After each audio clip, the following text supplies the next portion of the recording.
पूरे एक हफ्ते के बाद आज शाम को सुनील घर लौटा। डरते डरते डोरबेल बजाई। बीवी ललिया ने दरवाज़ा खोला और पूछा, हो गई फुर्सत तुम्हें? हाँ, मुझे दूसरे राज्य में जाना पड़ा था ना, चलिए मैं चाय बना कर लाती हूँ। ललिया के रसोई घर में जाते ही सुनील ने चैन की सांस ली। पहले तो जब सुनील को लौटने में कुछ दिन लग जाते थे तो ललिया का गुस्सा देखने लायक होता था। मानो कोई समझ ही नहीं कि आखिर ट्रांसपोर्टर का काम ही ऐसा। वह किसी ड्राइवर को तो रख ले, पर क्या भरोसा कि वह कैसे चलाएगा, पर क्या करेगा। और कौन सा सुनील बाकी ट्रक वालों की तरह बाहर जाकर धंधे वालियों के अड्डे पर मुंह मारता है। चाहे जितने दिन हो जाए, घर से ललिया के होठों का रस पीकर जो निकलता तो दोबारा फिर घर में ही आकर रसपान करता। लेकिन कौन समझाए ललिया को? वह तो इधर 2-4 बार से इसकी आदत कुछ कुछ सुधरी हुई है। तो नुकती तो है, लेकिन प्यार दिखाते हुए चाय पीते समय भी सुनील को घबराहट हो रही थी। क्या पता कब माथा सनक उठे। माहौल को हल्का बनाने के लिए सुनील ने पूछा, आज खाने में क्या बना रही हो? लिट्टी चोखा। अरे वाह, लिट्टी चोखा, बहुत बढ़िया। तब तो हाँ, तुम्हारा मनपसंद जो है। अरे हाँ, लेकिन इससे भी ज़्यादा मनपसंद तो। सुनील ने शरारत से ललिया को आंख मारी। हाँ हाँ, वह तो मेरा भी, ललिया ने भी इटलाते हुए कहा और रसोई घर में चली गई। खाना खाते समय भी बार बार सुनील की नज़र ललिया की छाती पर चली जाती। रह रहकर ललिया के हिस्से से झूठी लिट्टी के टुकड़े उठा लेता, जबकि दोनों एक ही थाली में खा रहे थे। अरे तुम्हारी तरफ इतना सारा रखा हुआ है तो मेरे वाला क्यों ले रहे हो?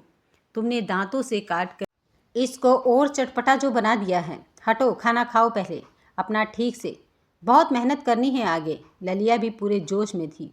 दोनों ने भर पेट खाना खाया। ललिया बर्तन रखने चली गई और सुनील पिछवाड़े जाकर टहलने लगा। तभी उसने देखा कि किसी की चप्पलें पड़ी हुई थी।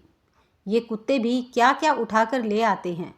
सुनील ने झल्लाकर उन्हें लात मारकर दूर किया और घर में घुसकर दरवाज़ा बंद कर दिया। सुनील बेडरूम में पहुंचा तो ललिया टेलीविज़न देखती मिली। वह मच्छरदानी लगाने लग गया था। दूध पिएंगे? ललिया ने पूछा। तो और क्या, बिना पिए ही रह जाएंगे? सुनील भी तपाक से बोला था। ललिया ने सुनील का भाव समझकर उसे एक चपत लगाई और बोली, मैं भैंस के दूध की बात कर रही हूँ। ना ना, वह नहीं, मेरा पेट लिट्टी चोखा से ही भर गया है, सुनील ने कहा। चलो तो फिर सोया जाए। ललिया टेलीविज़न बंद कर मच्छरदानी में आ गई। बत्ती तक बुझाने का किसी को होश नहीं रहा। कमरे का दरवाज़ा भी खुला रह गया। जैसे उनको देख देख कर शर्मा रहा था, वैसे भी घर में उन दोनों के अलावा कोई रहता नहीं था। सुबह 7 बजे सुनील की आंखें खुली तो देखा कि ललिया बिस्तर के पास खड़ी कपड़े पहन रही थी। एक बार गले तो लग जाओ, सुनील ने नींद भरी आवाज़ में कहा। बाद में लग लेना, जरा जल्दी है मुझे बाथरूम जाने की। कहते हुए ललिया जैसे तैसे अपने बालों का जूड़ा बांधते हुए वहाँ से भाग गई। सुनील ने करवट बदली तो ललिया के अंदरूनी कपड़ों पर हाथ पड़ गया। ललिया के अंदरूनी कपड़ों की महक सुनील को मदमस्त कर रही थी। सुनील ललिया के लौटने का इंतज़ार करने लगा। तभी उसकी नज़र ललिया की पैंटी पर बने किसी दाग पर गई। उसका माथा अचानक से ठनक उठा। यह दाग तो सुनील की सारी नींद झटके में गायब हो गई थी। वह हड़बड़ा कर उठा और ध्यान से देखने लगा। पूरी पैंटी पर कई जगह वैसे निशान थे। ब्रा का मुआयना किया तो उसका भी वही हाल था। कल रात तो मैंने इनका कोई इस्तेमाल नहीं किया, जो भी करना था सब तौलिए से। फिर ये, सुनील का मन खट्टा होने लगा। क्या उसके पीछे ललिया के पास कोई, क्या यही वजह है कि अब ललिया उसके कई दिनों बाद घर आने पर झगड़ा नहीं करती? नहीं नहीं, ऐसे ही हमारी प्यारी बीवी पर शक करना सही नहीं है। पहले जांच करा ली जाए कि ये दाग है किस चीज़ के। सुनील ने पैंटी को अपने बैग में छिपा लिया। तभी ललिया आ गई। आप उठ गए? मुझे देर लग गई थोड़ी। कोई बात नहीं, कहकर सुनील बाथरूम में चला गया। जब वह लौटा तो देखा कि ललिया कुछ ढूंढ रही थी। क्या देख रही हो? मेरी पैंटी न जाने कहाँ गायब हो गई। ब्रा तो पहन ली है, मैंने चूहा ले गया होगा। चलो नाश्ता बनाओ, मुझे आज जल्दी जाना है, सुनील ने उसको टालने के अंदाज में कहा। ललिया भी मुस्कुरा उठी। नाश्ता कर सुनील सीधा अपने दोस्त मुकेश के पास पहुंच गया। उसकी पैथोलॉजी की लैब थी। सुनील ने मुकेश को सारी बात बता दी। उसकी सांसें घबराहट के मारे तेज होती जा रही थी। अरे अपना हार्ट फेल करा के अब तू मर मत, मैं चेक करता हूँ। सुनील ने मुकेश को पैंटी दे दी। शाम को आना, बता दूंगा कि दाग किस चीज़ का है, मुकेश ने कहा। सुनील ने रजामंदी में सिर हिलाया और वहाँ से निकल गया। दिन भर पागलों की तरह घूमते घूमते शाम हो गई। न खाने का होश न पीने का। वह धड़कते दिल से मुकेश के पास पहुंचा। क्या रिपोर्ट आई है? मुकेश ने भरे मन में जवाब दिया। यार दाग तो वही है जो तू सोच रहा है, लेकिन अब इससे किसी फैसले पर तो सुनील जस का तस खड़ा रह गया। मुकेश उसे समझाने के लिए कुछ कुछ बोले जा रहा था, लेकिन उसका माथा तो जैसे सुन हो चुका था। सुनील घर पहुंचा तो ललिया दरवाजे पर ही खड़ी मिली। कहाँ गायब थे दिन भर? ललिया परेशान होते हुए बोली। किसी से कुछ काम था, कहता हुआ सुनील सिर पकड़कर पलंग पर बैठ गया। तबीयत तो ठीक है ना आपकी? ललिया ने सुनील के पास बैठकर उसके कंधे पर हाथ रखा। सिर में बहुत तेज़ दर्द हो रहा है, बैठिए, मैं चाय बनाकर लाती हूँ, कहते हुए ललिया रसोई घर में चली गई। सुनील ने ललिया की पैंटी को गद्दे के नीचे दबा दिया। चाय पीकर वह बिस्तर पर लेट गया। रात को ललिया खाना लेकर आई और बोली, अजी अब आप मुझे भी मार देंगे? बताओ तो सही, क्या हुआ? ज़्यादा दिक्कत है तो चलो डॉक्टर के पास ले चलती हूँ। कुछ बात नहीं है, बस एक बहुत बड़े नुकसान का डर सता रहा है, कहकर सुनील खाना खाने लगा। अपना ख्याल रखो, कहते हुए ललिया सुनील के पास जाकर बैठ गई।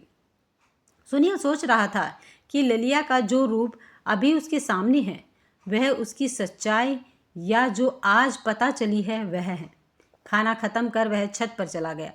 ललिया नीचे खाना खाते हुए आंगन में बैठी उसको ही देख रही थी। सुनील का ध्यान अब कल रात पिछवाड़े में पड़ी चप्पलों पर जा रहा था। वह सोचने लगा, लगता है वे चप्पलें भी इसी के यार की हैं। नहीं, बिल्कुल नहीं, ललिया ऐसी नहीं है।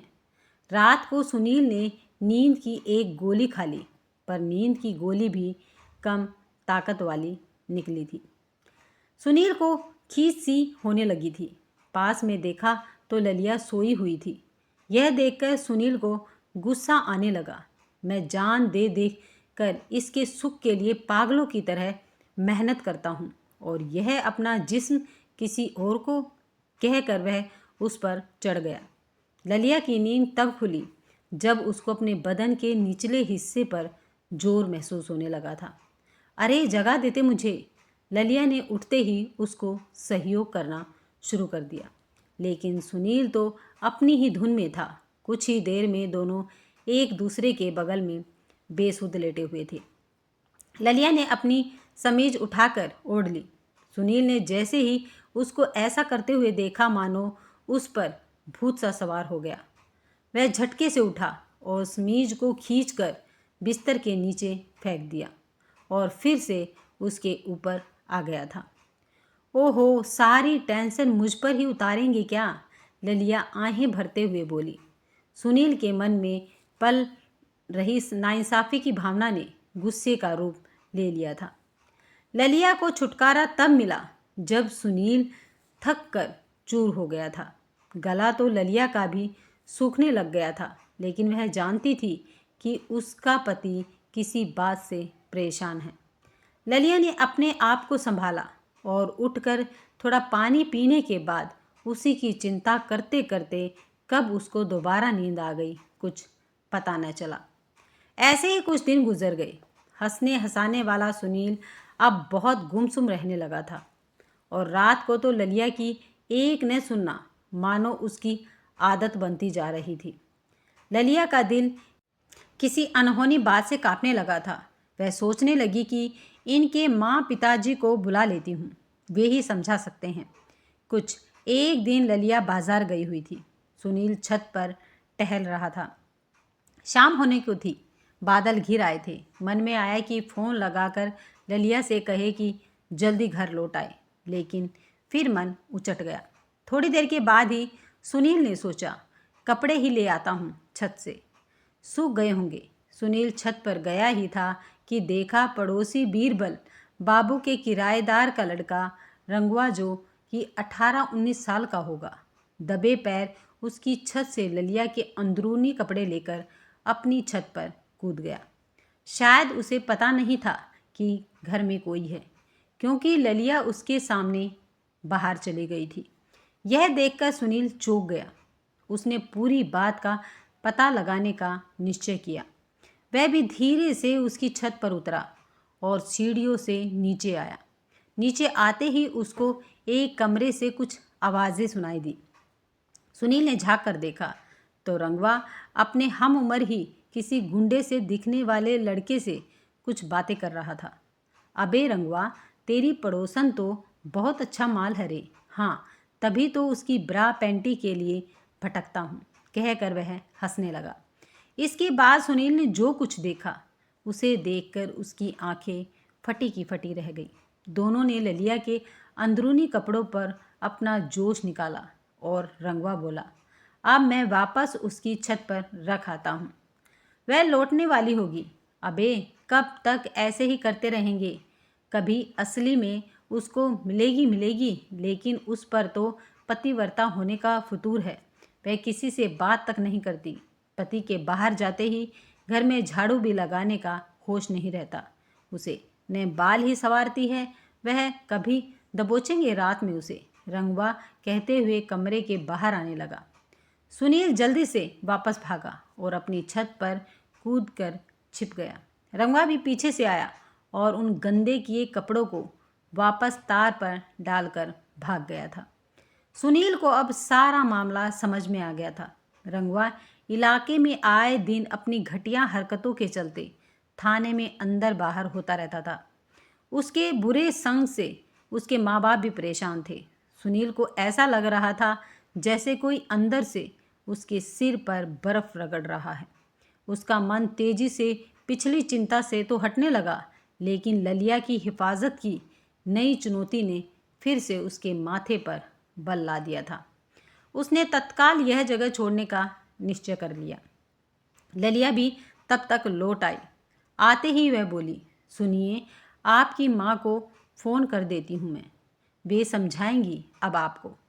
सुनील ने उसको सीने से कसकर चिपका लिया। तुम साथ हो ना, सब ठीक है और रहेगा। अरे लेकिन आपकी यह उदासी मुझसे देखी नहीं जाती है। अब आज के बाद यह उदासी नहीं दिखेगी। खुश, मेरी जान लेकर ही मानेंगे क्या आप? बोलते बोलते ललिया को रोना आ गया। यह देखकर सुनील की आंखों से भी आंसू छलकने लगे थे। वह सिसकते हुए बोला, अब मैं ड्राइवर रख लूँगा और खुद तुम्हारे पास ज़्यादा से ज़्यादा समय बिताऊँगा। प्यार उनके चारों ओर मानो नाच कर रहा है और फिर से मुस्कुराने लगा था। अगर आपको ये कहानी पसंद आई है तो वीडियो को लाइक, शेयर और चैनल को सब्सक्राइब करना मत भूलिएगा। मिलते हैं नेक्स्ट वीडियो में। तब तक खुश रहें, मस्त रहें और स्वस्थ रहें।